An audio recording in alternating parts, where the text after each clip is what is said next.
Finalmente tivemos a tão aguardada estreia de Snowdrop. E se você quiser ter os links para assistir simultaneamente com a TV coreana, é só seguir meu Instagram que eu vou colocar por lá. E também depois que sair legendado, eu também vou divulgar os links. Se vocês quiserem sempre um recap de um episódio anterior, por favor comentem aí embaixo. Bom, chega de papo e bora recapitular o primeiro episódio do drama. O primeiro episódio já começa na primavera de 1987, na Universidade para Mulheres Hosu, que aparentemente é o local onde boa parte do drama vai se desenvolver. E daí aparece a rotina de manhã das meninas que moram no dormitório da universidade. Aparentemente bem comum, menina pra lá e pra cá, exceto por essa menina rodando o bombolê no pescoço. Até que todo mundo para ouvir o que a recepcionista está falando no alto-falante. E aí, a recepcionista avisa que é uma ligação para a sala 207. E o chocante é que a ligação é para An Young-no. E a coitada fica até assustada, porque ela não achava que iria receber uma ligação tão cedo. Aliás, ela ainda é caloura. Então ela sai correndo pelos corredores igual uma doida, sai derrubando tudo e atropelando todos. Até que ela vê a inspetora do corredor, que é basicamente aquela pessoa que fica vigiando o trânsito dos dormitórios. Essa cena é bem engraçada porque a Young-no fica calma e não corre. Mas depois que ela sai da frente da inspetora, ela volta a correr de novo. A série vai ser só a Young-no correndo. O motivo da correria, gente, é porque a recepcionista só pode segurar a ligação por 30 segundos. E a Young-no ainda chega atrasada, tadinha. Mas a recepcionista brinca com a cara dela e aí a Young-no consegue atender a sofrida ligação. Ainda naquela mesma manhã, no refeitório da universidade, a Young-no e a sua amiga, Seo-hee, começam a falar sobre essa ligação. A colega pergunta se a ligação era do engenheiro gatinho que a Young-no havia conhecido anteriormente. Mas aí a Young-no nega, afirmando que já havia até terminado com ele. Aquela era a primeira ligação que a Young-no recebia, e era da avó dela. E aí a amiga dela começa a zoar a outra colega de quarto, a Hae-ryung, que já havia acordado no capeta. Gente, aparentemente a Hae-ryung é a mais popular da universidade, a mais vaidosa, a que se acha a tal, sabe? Mas ela também tem um lado bom e vocês vão ver no decorrer da série. Bom, ela estuda música e ela sempre recebe ligações de pretendentes que querem ter uma chance de sair com ela. A Hae-ryung percebe que a Young-no e a sua amiga estão rindo dela, e daí ela dá um olhazinho de aviso. Aí a Young-no, que não é boba nem nada, percebe e acaba fingindo que não estava falando nada demais com a amiga. Essas ligações são muito difíceis delas conseguirem receber, então quem sempre recebe meio que fica sendo o nome do dia. As ligações são difíceis porque muita gente está tentando ligar para a universidade no mesmo momento, e lá só tem 2 telefones. São mais de 300 mulheres, então você imagina a lista de espera para conseguir ser atendido. Então elas têm que correr mesmo para atender as chamadas porque o telefone não pode ficar muito tempo na espera. Elas só tem 30 segundos. Papo vai, papo vem, a Hae-ryung faz uma piadinha com a Bruno, que é a garota que fica recepcionando as chamadas para a universidade. Ela até mencionou que a Bruno nunca desligaria uma chamada para ela, porque ela é a manda-chuva de lá. Mas aí a amiga da Young-no, a Seo-hee, acaba contando que uma vez ela havia sim desligado uma ligação para a Hae-ryung. E a Hae-ryung começa a insultar a Bruno, que aí a Jung-min, a outra colega de quarto delas, repreende a Hae-ryung e a Hae-ryung não gosta nada de ser confrontada. E aí começa uma briga. A Hae-ryung dá um grito que todo mundo para de comer e começa a olhar para ela, todo mundo olha para a mesa delas. Isso tudo porque a Jung-min havia chamado ela pelo nome antigo. E a Hae-ryung não gosta nada desse nome. E aí ela começou a xingar e falar um monte de coisa pra Jung-min. A Hae-ryung pega o livro que a Jung-min estava lendo e joga em cima da mesa. Só que ela fica surpresa porque a colega estava lendo um livro sobre a verdade sobre o socialismo. E se as outras pessoas descobrissem, seria o fim da Jung-min. Só que a capa do livro é sobre outra coisa, alguma coisa relacionada a beisebol e não a socialismo. Então o clima ficou meio tenso. E a Jung-min, se vocês não sabem, é uma estudante de história. Então fica uma tensão no refeitório, mas aí a Young-no, do nada, pega o livro e finge ler alguma coisa relacionada a beisebol, tentando livrar suas colegas dessa grande confusão que se instalaria caso descobrissem que essa aluna está lendo algo sobre socialismo. E aí ela tenta quebrar aquele clima tenso, o que acaba dando super certo. Depois, ela devolve o livro para a amiga. Na outra cena, tanto o secretário-geral da Aimin quanto o diretor da ANSP estão indo em direção a um encontro de uma sociedade aparentemente secreta lá na China. E aí, nesse momento, tem um conflito entre o secretário e o diretor. O diretor, ele acaba sentando no local onde o secretário costumava sentar. E o carinha não gostou nada disso. Daí o presidente entra na sala e eles começam uma espécie de ritual, onde misturam água com o sangue deles e depois eles bebem, tipo pra mostrar amor e comprometimento pra sociedade deles, que eu ainda não entendi muito bem. Mas tem um clima de tensão aí entre esse secretário-geral e o diretor. Eu acho que vai dar muita briga entre esses dois no decorrer do drama. E o pior é que eles precisam trabalhar juntos para poder colocar o partido deles no poder novamente, dessa sociedade aí, se é que vocês me entenderam. A próxima cena é meio que uma briga entre as duas madames e esposas dos carinhas que eu mencionei anteriormente. Então, além dos dois brigarem entre si, as mulheres deles também brigam, e muito, gente. A mulher do secretário-geral e do diretor estão lá provando umas roupas porque elas precisam ir para um evento. E aí a esposa do secretário-geral, aquele mais novinho lá, é uma vaca. Ela insulta mesmo e ela faz várias e várias piadinhas com a cara da mulher do diretor. Mas aquelas piadinhas bem sutis, sabe? Então ela faz de tudo pra provocar a outra. No final, ela ainda dá um pisão nos pés da coitada. Mas aí a mulher do diretor fica assim pensando, xingando ela mentalmente. E parece que vai rolar uma vingança daquelas, pessoal. Eu tô muito ansioso pra ver o resto. A próxima cena é de uma detetive que tá indo entregar algumas evidências de alguma coisa para um dos assistentes do diretor. Não dá pra saber direito muito bem essa parte porque ela é um pouco misteriosa, mas no desenrolar da série a gente vai saber. E aí, pessoal, essa detetive, ela vai pra sala do Black Tiger, que aparentemente é um dos melhores detetives de lá. E também é um espião do bem. E eles estão lá discutindo sobre um serial killer. Talvez não. Era basicamente um espião norte-coreano. Então ele estava contando que esse espião norte-coreano era uma pessoa que matava os coreanos brutalmente e a sangue frio. Inclusive ele conta lá que durante uma dessas buscas para pegar esse assassino, um companheiro dele acabou que morrendo. E daí ele recebe a informação que esse assassino saiu da Alemanha para Seul, lá na Coreia. Aparentemente, esse assassino age por mandato de uma sociedade, de uma organização. Então comecem a conectar os pontos, pessoal. Todo mundo do departamento se junta nessa missão para capturar esse bandido. E aí a detetive, aquela mulherzinha lá, ela dá um tiro muito doido na parede. Todo mundo fica assustado e eu achei ela muito foda nessa cena.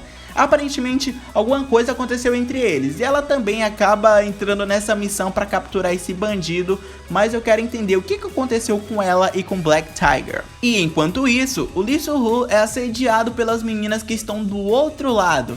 Ele basicamente está fazendo um churrasco com seus amigos para comemorar sua volta para a Coreia do Sul, mas na verdade ele também tinha dado aquele churrasco para homenagear o amigo que havia passado na primeira chamada de uma universidade. E aqui o ponto é bem interessante. O Soo-ho, ele havia acabado de chegar da Alemanha. Então se vocês juntarem os pontinhos, o Lee Soo-ho é aquela pessoa que os detetives estão procurando. Enquanto isso, faltam 15 minutos para o toque de recolher da Universidade das Mulheres. E tem uma dezena de garotas desesperadas correndo para chegar a tempo no dormitório. Caso contrário, elas seriam expulsas. Tempo passa e a Hae-ryung acaba recebendo uma proposta de namoro de um guarda na frente de todo mundo. E a Young-no passa correndo avisando para ela que o tempo delas estava acabando e o toque de recolher já estava começando. E aí a Hae-ryung volta atrás, pega o anel e depois corre novamente para o dormitório. Todas as meninas correm desesperadamente para não chegarem atrasadas nos dormitórios. E no dormitório da universidade, pessoal, tem uma senhora diretora só esperando o momento certo para tocar o terror nelas. E a Young-no se agita tanto para incentivar a amiga que já tá morta de cansada, que do nada a marmitinha que a avó da Young-no tinha dado para ela rola ladeira abaixo. Gente, essa cena é muito engraçada. A Young-no, ela volta novamente para pegar a marmitinha que tinha se esfarelado no chão. E aí ela acaba se atrasando. Enquanto isso, o tempo vai passando muito rápido e as meninas vão ficando agitadas dentro dos dormitórios. Tem muita gritaria nos corredores, é gente correndo pra todo lado. E aí aparece um senhorzinho, pessoal, um senhorzinho que aparentemente parece ser bom. E aí eu me questiono, ele deve ser o único homem dentro dessa universidade feminina, né? Porque é uma universidade pra mulheres, então aparentemente ele é o único homem de lá. Ele parece ser o porteiro, mas também parece ser o mecânico. É tipo um tudo faz, ele faz tudo por lá. O tiozinho, ele tenta ajudar a Young-no, mas a diretora malvada já estava de olho nele, então não adiantava muita coisa. Ele tinha que fechar as portas. E ele também acaba levando uma bronca da diretora só porque ele atrasou o portão em 1 segundo. Enquanto a coitada da Young-no se esgueirava para conseguir entrar e não ser notada pela bruxa chamada diretora, sem muita opção, a Young-no é obrigada a escalar as paredes do dormitório. Enquanto isso, a diretora malvada faz uma espécie de vistoria nas meninas, procurando alguma coisa de errado, procurando quem estava faltando. Enquanto a Young-no sofre escalando as paredes do dormitório, a coitada quase cai. O pé dela é todo ralado, a mão dela fica vermelha e a coitada da Young-no fica toda suja. E nisso as outras colegas da Young-no ficam com medo delas serem expulsas, porque a menina ainda não tinha voltado pro quarto dela. E também as amigas da Young-no ficam dizendo passa, passa, pra ela passar, enquanto a diretora não está olhando. É uma cena também muito engraçada que dá agonia. E aí a Young-no segue escalando o prédio pra conseguir entrar no quarto dela. Ela tá toda suja, suada, coitada. Vocês estão lembrando dessa recepcionista, né? A Bruno. Ela que acaba salvando a pele da Young-no. Ela sai gritando que viu um rato. E daí, dizer que viu um rato num dormitório feminino... Gente, as meninas saíram loucas gritando e fazendo uma grande confusão por causa desse rato. E na verdade, não existe rato nenhum. E isso é só mesmo uma cortina de fumaça para que a Young-no pule pela janela sem ser vista pela diretora e vista suas roupas de dormir. E isso acaba dando certo, as amigas dela acabam ajudando ela a se trocar e a se limpar rapidamente. Enquanto isso, a diretora percebe que não tem nenhum rato e manda todas elas voltarem a dormir. E aí a diretora vai no quarto 207 para verificar se tá tudo ok, porque ela tá desconfiando de alguma coisa.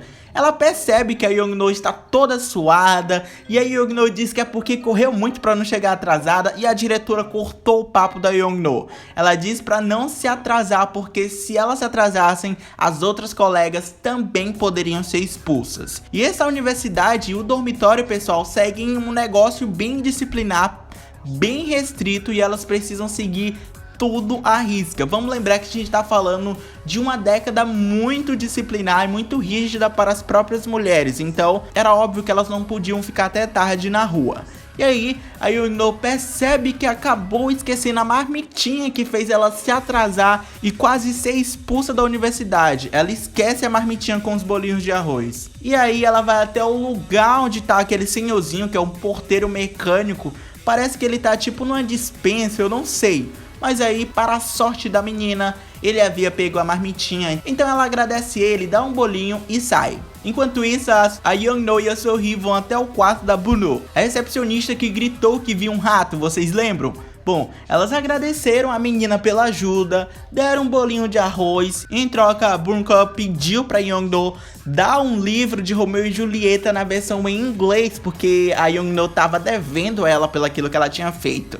Então guardem essa informação que ela vai ser importante lá na frente. E aí do nada, as 4 garotas do quarto 207 começam a dançar e a cantar uma música que está sendo reproduzida em um toca-fitas. De manhã, a Young-no corre para ver se chegou alguma carta para ela do irmão dela, mas não chegou nada. E ela fica com raiva porque o irmão dela nunca escreve para ela. Gente, o irmão dela está servindo no exército. E a Young-no sempre escreve cartas pra ele, só que ele nunca responde ela. Coitada. A Young-no vai então ajudar a sua amiga Bruno na recepção das chamadas. E enquanto elas trabalham nisso, a Young-no acaba atendendo a ligação de um rapaz que liga todo empolgado pra saber sobre a Hae-ryung. E aí o cara se vende pra Young-no. E caso vocês não tenham notado, esse é o mesmo amigo do Lee So-woo, aquele carinha que tava lá no churrasco, aquele carinha que passou na universidade. O cara não quer saber de nada, ele quer um encontro com as meninas do quarto 207. A Young-no acaba sugerindo um encontro às cegas e eles marcam o local. Que doido, hein, pessoal? As pessoas nem se conhecem e já saem saindo aí marcando encontro por telefone. Aquela época era doida. A Jungmin, que não gosta muito de encontros, não vai, ela decide que não vai, ela vai ficar lendo seu livrinho de história. Enquanto a Youngno fica se perguntando quem vai levar. E aí a Bruno auto se convida pro rolê. E agora a missão da Youngno é conseguir convencer a Haeryong a permitir que a recepcionista vá com elas em grupo.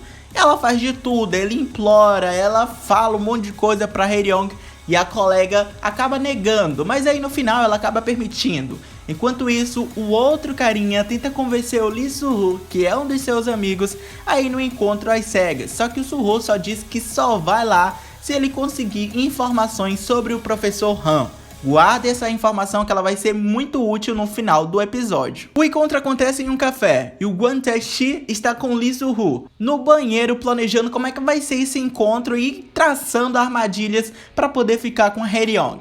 Mas aí o Soo-ho só tá lá mesmo porque o amigo promete que vai levar ele para falar com o professor Han, que mais na frente vocês vão entender o porquê. Enquanto os dois conversam, a Bruno fica espiando os dois, sabe, gente? Como ela se meteu ali, eu não sei, mas ela fica lá stalkeando o Lee Soo-ho. Depois de horas atrasada, elas chegam no café. O carinha que havia marcado o encontro ficou tão nervoso que ele acaba batendo na mesa com a perna. A mesa levanta e derruba todo o trabalho do Lee Soo-ho empilhando os palitos de fósforo.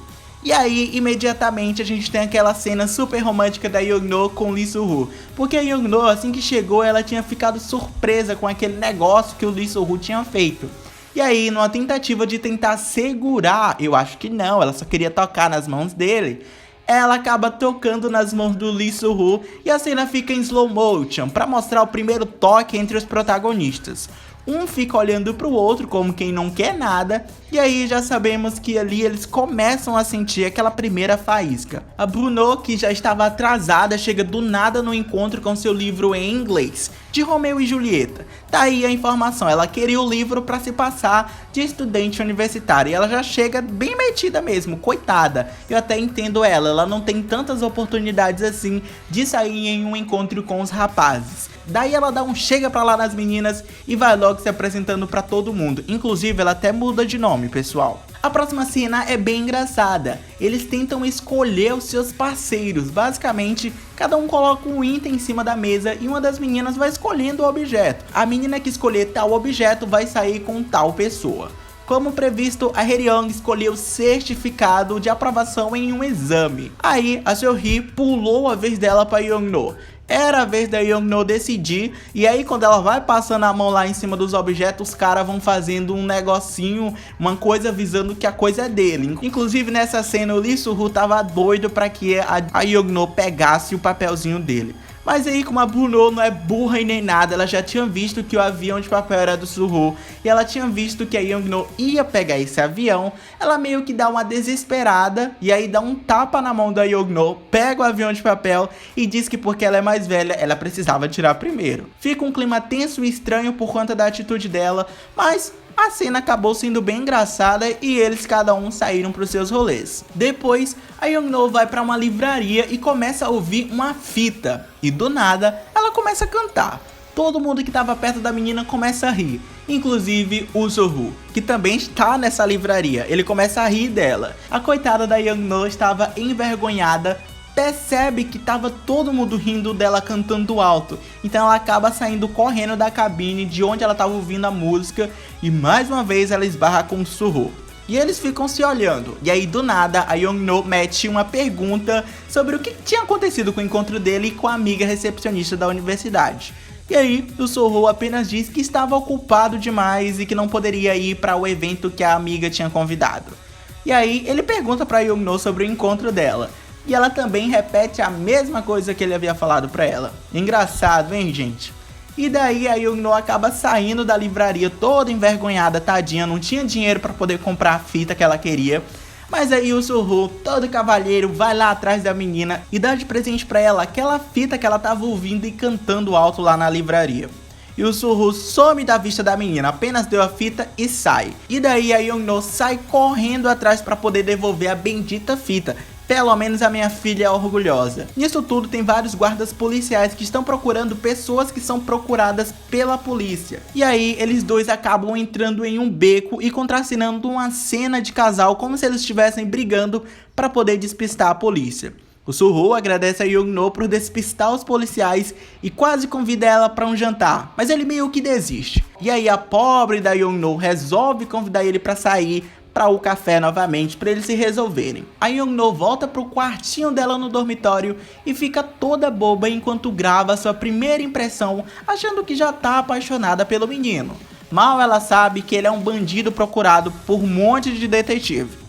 A Young-no vai até o mesmo café que eles tinham combinado, só que o Suho não aparece. Daí ela fica chateada. Enquanto isso, os detetives e agentes seguem procurando mais informações sobre o paradeiro desse espião norte-coreano, e eles acreditam ser o Lee Suho. Eles têm várias informações do Lee Suho, inclusive uma das informações é a proximidade que ele tem com o professor Han e também de que ele estuda na Universidade da Alemanha.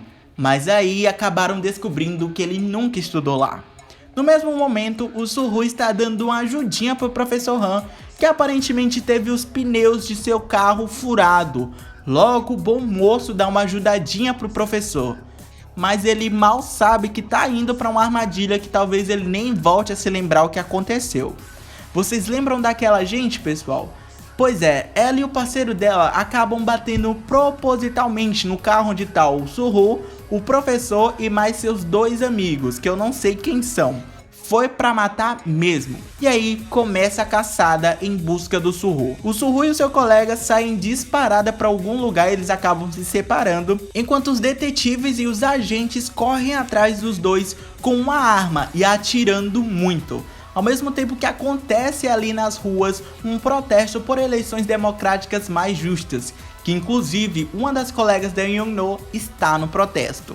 E a polícia começa a dispersar a multidão com armas de fogo e eles usam gás lacrimogêneo, tudo que vocês podem imaginar para reprimir uma movimentação passível. No desenrolar disso tudo, o Suho acaba se escondendo dentro do quarto de uma das meninas do dormitório da Universidade de Hosu.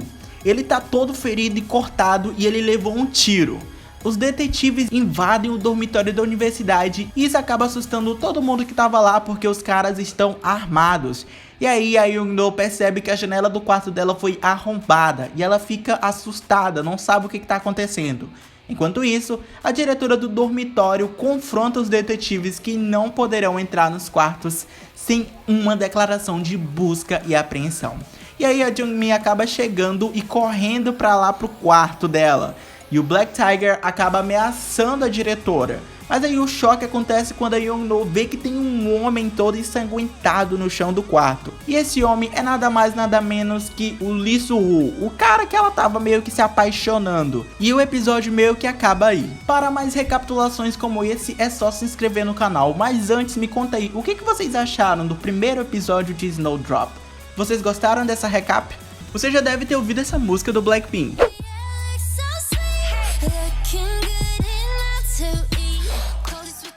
E também já deve ter ouvido por aí que essa música tem duplo sentido e que é para maiores de 18 anos.